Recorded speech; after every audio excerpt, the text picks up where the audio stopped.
उत्तराखंड के पूर्व मुख्यमंत्री, हरिद्वार से सांसद और पूर्व केंद्रीय मंत्री डॉक्टर रमेश पोखरियाल निशंक रविवार को संबल नगर के मोहल्ला कोट पूर्वी में राजीव सिंघल भारतीय जनता पार्टी के क्षेत्रीय उपाध्यक्ष के निवास पर पहुंचे। यहां पर उनका वरिष्ठ भाजपा नेता और समाजसेवी कपिल सिंघल ने फूलमाला पहनाकर तथा बुके भेंटकर स्वागत किया। रमेश पोखरियाल के साथ उत्तर प्रदेश सरकार में राज्य मंत्री जसवंत सिंह तथा भारतीय जनता पार्टी के जिला अध्यक्ष हरेंद्र सिंह को भी साथ में मौजूद रहे। रमेश पोखरियाल ने पहले मीडिया से बात की, उसके बाद राजीव सिंघल के परिवार के साथ उन्होंने मुलाकात करते हुए कार्यकर्ताओं से रूबरू हुए। भारतीय जनता पार्टी की योजनाओं के बारे में कार्यकर्ताओं को अवगत कराते हुए मीडिया से मुखातिब होकर वे सीधे चले गए। इस दौरान कार्यक्रम में भारतीय जनता पार्टी अल्पसंख्यक मोर्चे के निवर्तमान जिला अध्यक्ष सैयद शान अली, मीडिया प्रभारी भारतीय जनता पार्टी संभल मुकुल रस्तोगी, डॉक्टर सलमान धर्मेंद्र नाथ मिश्रा से संयोजक लोकसभा संभल पंकज गुप्ता, सोनू चाहल, गौरीशंकर चौधरी, शोभित गुप्ता, सौरभ गुप्ता आदि कार्यकर्ता तथा पदाधिकारी मुख्य रूप से मौजूद रहे। चेहरा बेनकाब के लिए फरजान वारसी की एक खास रिपोर्ट।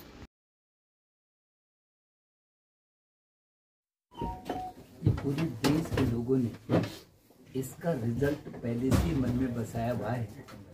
अब तो केवल जब मतदान होगा उसके रिजल्ट की प्रतीक्षा है, क्योंकि पूरा देश इस बात को महसूस करता है कि नरेंद्र मोदी जी की नेतृत्व में जिस तरीके से इस 10 वर्ष में सबका साथ, सबका विकास, सबका विश्वास और अब सबके प्रयास से ये देश जहां अंतिम छोर के व्यक्ति के विकास की चिंता कर रहा है, वहीं देश पूरी दुनिया के शीर्ष पर जाने के लिए छलांग लगा रहा है। चाहे वो हमारी विदेश नीति हो, चाहे पूरी दुनिया में सबसे तेज दौड़ने वाली अर्थव्यवस्था हो, जो इन 10 ही वर्ष में 11वें स्थान से लेकर के 5वें स्थान पर पहुंच गया आर्थिक प्रगति में।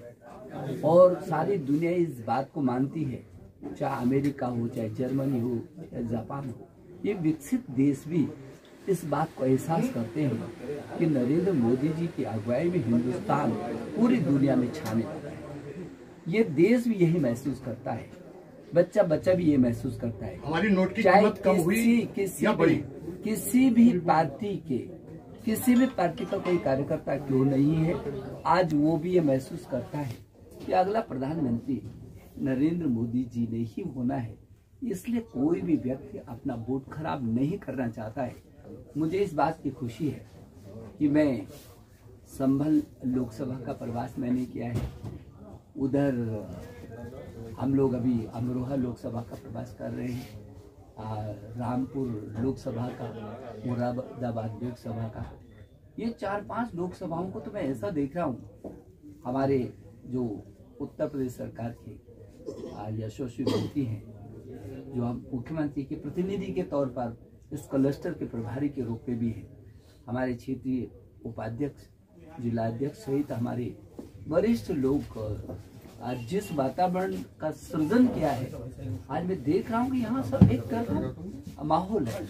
लोग पहली बार रिकॉर्ड तोड़ना चाहते हैं, पहली बार ये दिखाना चाहते हैं कि हाँ, संभल जैसी लोकसभा भी प्रचंड बहुमत से, रामपुर लोकसभा जैसी भी प्रचंड बहुमत से, और अमरोहा लोकसभा प्रचंड बहुमत से, और मुरादाबाद भी लोकसभा प्रचंड बहुमत से इस क्षेत्र की जनता जिता करके भेज रही है।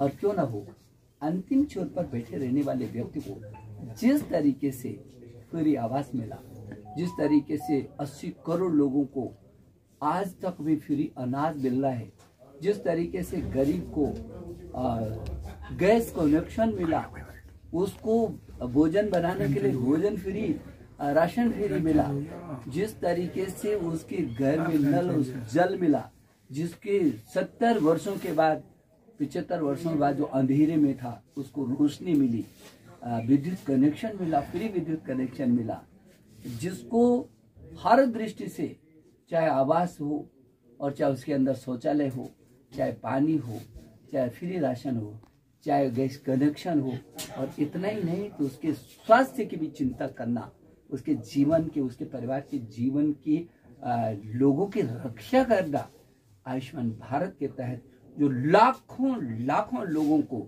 लाभ मिला है, तो लोग इस समय बहुत संकल्पित हैं कि जिस नरेंद्र मोदी की सरकार में, जिस योगी की सरकार में गरीब ने प्रगति के रास्ते को देखा, आज लाखों लाखों बहनें लखपति दीदी बन चुकी हैं।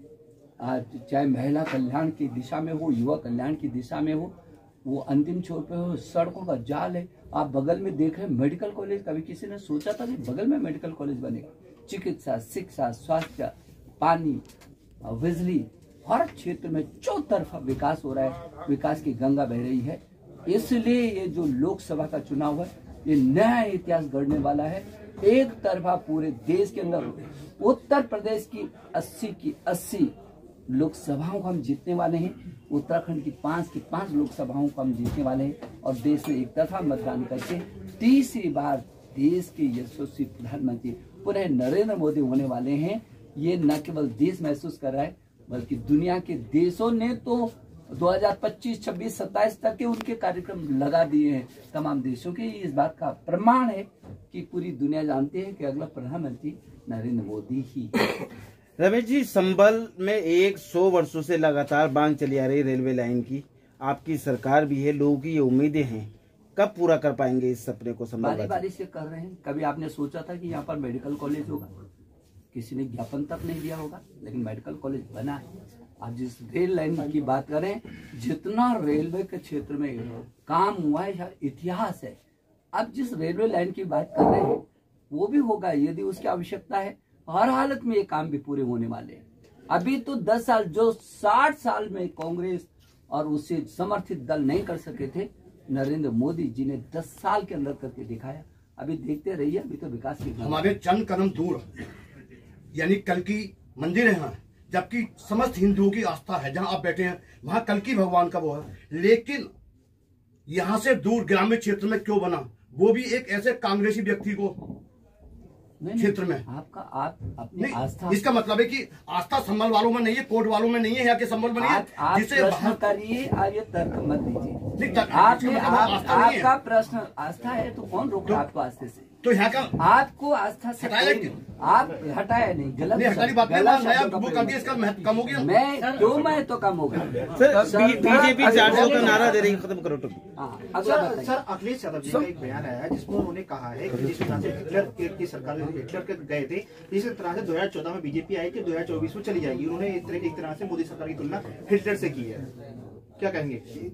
ये जो विपक्ष है ना, इतना बौखलाया हुआ है, वो कब क्या बोल दे। इसीलिए आपने देखा राहुल भाई कब क्या बोल देता है, फिर बोलता मेरा जुबान फिसल। अभी अखिलेश तो यंग है, युवा है, मेरा उसको सुझाव है वो अपने जुबान फिसलने वाली बातों को न करे, जमीनी हकीकत को देखे। उनकी जमीन खत्म हो गई साहब, उत्तर प्रदेश से समाजवादी पार्टी खत्म हो गई। अभी इस चुनाव में देखिएगा, इसलिए बौखलाहट है, कुछ भी बोल देते हैं देश के प्रधानमंत्री के बारे में। और इसलिए मैं एक उदाहरण देता हूं, जब दिया बुझने वाला होता है ना तो फपकता है, वो फपकने वाला दिया बने हुए हैं इस समय विपक्षी पार्टियां, कुछ भी बोल सकता है, वो फपक रहे हैं। ये उनके अंतिम श्वास ले रही हैं ये पार्टियां, ये अपनी पारिवारिक पार्टियां हैं। अपने परिवार के लोगों को, चाचा, ताऊ, भाई, बेटी, बहू, सबको इकट्ठा करके पूरा एक परिवार का दल है। हमारे प्रधानमंत्री ने कहा 140 करोड़ लोगों का मेरा अपना परिवार है, इसलिए बौखलाएंगे नहीं तो क्या करेंगे वो? आप वो 140 करोड़ का अपना परिवार मानते हैं और कुछ लोग अपने दल को, अपने परिवार को लेकर के चलते हैं।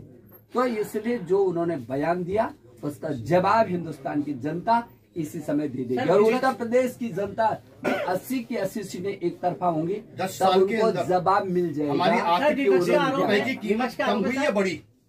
सर, विपक्ष का आरोप है कि लगातार जो किसान धरना प्रदर्शन कर रहे हैं, एक तरफ आप परिवार बता रहे हैं 700 लोग मारे चुके हैं किसानों का, क्या कहना है? अभी धरने पर प्रदर्शन चल रहा है। आपने जब राम जन्मभूमि पर राम के मंदिर के निर्माण के लिए लगभग 4 लाख से भी ज्यादा लोगों ने कुर्बानी दी, तब आपने सवाल किया।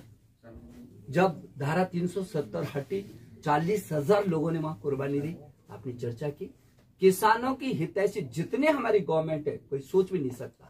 आप ही इस संभल जिले की मैं कल ही चर्चा कर रहा था कि किसान सम्मान निधि में लाखों किसानों के खाते में सीधे हजारों करोड़ रुपए गया है इन 10 साल में।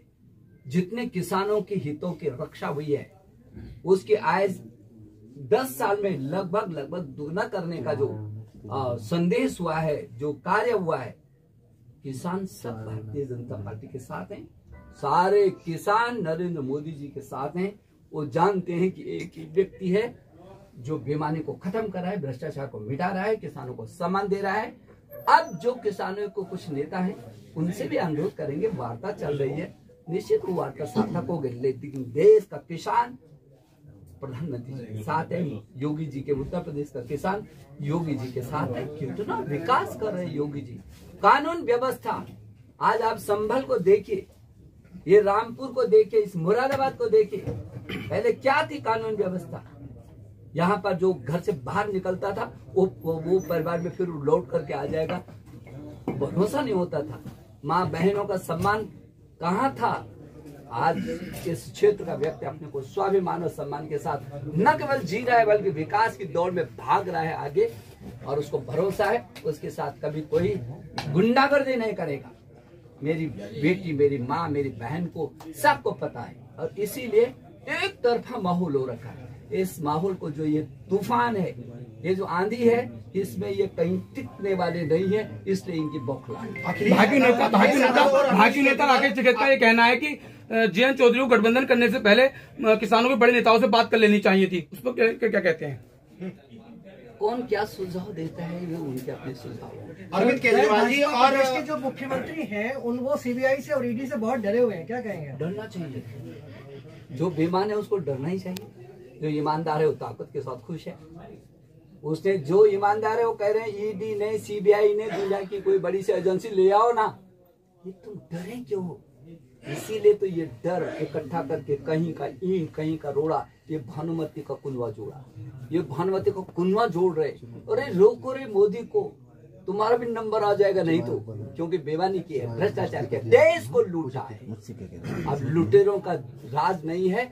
अब देश में अकलुषित तरीके से, पारदर्शी तरीके से आगे बढ़ने वाले और बढ़ाने वाले लोगों का राज है। ये भारतीय जनता पार्टी की गवर्नमेंट है।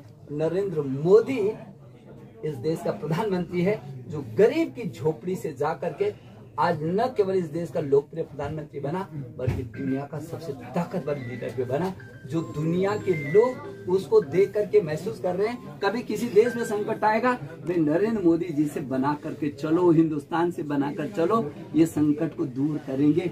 कितनी बड़ी जीत है देश की। इसलिए ये जो बड़े बड़े नेता हैं ये केवल अपनी अपनी वोट होंगे, उनके परिवारों के वोट भी इस समय बीजेपी को मिलने वाली है। 2017 में अखिलेश यादव और राहुल गांधी ने गठबंधन किया था यूपी में, अब दोनों दोबारा साथ आए 2024 के लोकसभा चुनाव से पहले। क्या देखते हैं अखिलेश यादव और राहुल गांधी को लेकर? तब क्या हुआ था जब वो थे साथ में, तब क्या हुआ था? और अब तो और बुरा हाल होने वाला। आपने अभी जो आर्थिक व्यवस्था के ऊपर कहा, 10 साल पहले हमारी आर्थिक व्यवस्था क्या थी, यानी नोट की कीमत क्या थी, और आज नोट की कीमत क्या है, आपको मालूम है? नहीं वो तो आपसे क्यों पूछते हैं? तभी तो इसीलिए ये बताएं आप लोग। इसीलिए मैं कह रहा हूँ, हाँ बताएं कि 10 साल पहले अर्थव्यवस्था किस चौराहे पर नोट की कीमत क्या थी? नोट की कीमत क्या थी? आपको बात मालूम है ना? 10 साल पहले ये देश किस चौराहे पर खड़ा था, और 10 साल के बाद आज पूरी दुनिया में 5वें नंबर की अर्थव्यवस्था आई है। थोड़ा सा आर्थिक आंकड़ों के साथ पढ़ लिया करें। मैं कह रहा हूँ आप अभी हर चीज की कीमत, हर चीज जो चीज आपने पहनी हुई है, जो चीज आपने पहनी हुई है, सुने, उसको बनाने वाले को भी ज्यादा दर मिल रहा होगा तो लेने वाले को भी ज्यादा दर। ये तो आर्थिक तंत्र है, ये आर्थिक तंत्र। लेकिन आर्थिक तंत्र में सबसे तेज आर्थिक गति बढ़ाने वाला हिंदुस्तान पूरी दुनिया के नक्शे पर आ रहा है और आगे बढ़े।